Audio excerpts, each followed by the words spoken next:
কি অবস্থা সবার? বাংলাদেশের খেলা কিরকম দেখি?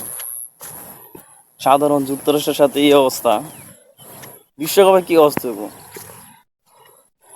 যুক্তরাষ্ট্রে এমন একটা দেশ যে ক্রিকেট খেলে কি না এটা অনেকেই জানে না, আর তাদের সাথে এই অবস্থা বাংলাদেশের। ইংল্যান্ডে যদি ক্রিকেটের জন্ম হয়, মৃত্যু কিন্তু বাংলাদেশই ঘটে। পোলাপান এরকম খেলা খেলতেছে, মানে বলার ভাষা নেই। গত ম্যাচে হারছে, এই ম্যাচ কাম ব্যাক করবো, এই ম্যাচ আবার হারিয়ে গেল।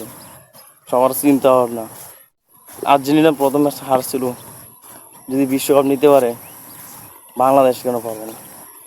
হ্যাঁ ভাই, এটা ফুটবল না, এটা ক্রিকেট। আর এই দেশটা আর্জেন্টিনা, এটা বাংলাদেশ।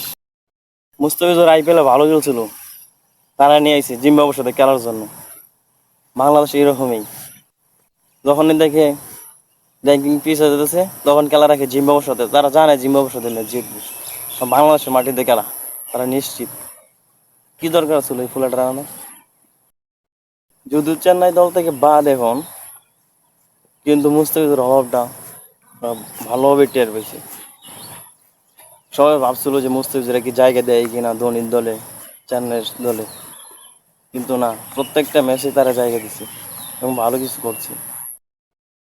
T20-তে 145 রান, নাকি খুব বেশি রান? নাকি খুব বেশি?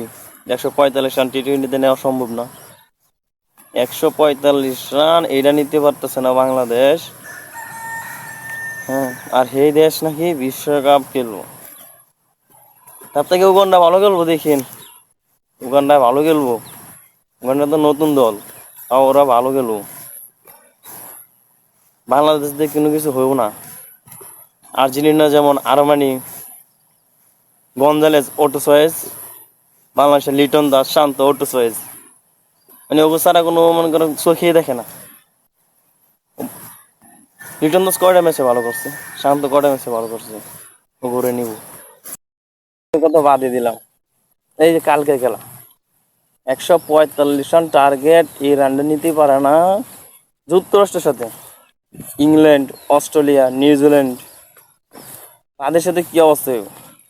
সামনে বিশ্বকাপ খেলা, এরকম পারফরমেন্স করলে তো বিশ্বকাপ দেখা লাগবো না। যাই হোক, বাংলাদেশের জন্য শুভকামনা রইল, সামনে বিশ্বকাপ,